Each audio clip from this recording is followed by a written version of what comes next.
Ayan, today is March 4. Ayan, ito naman po yung ating mga grupo ng October 24. So mahigit 4 months na po ito. Kaya pagod na papuya tayo ng dumi ng kalabaw.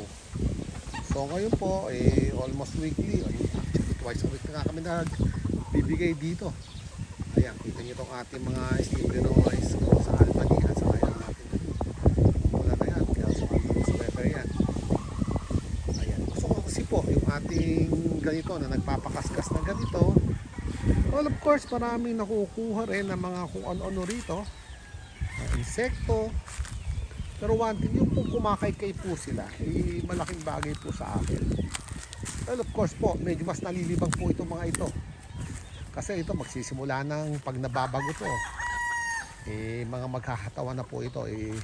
Hanggat maaari sana ay mas mapatagal ko pa po ito sa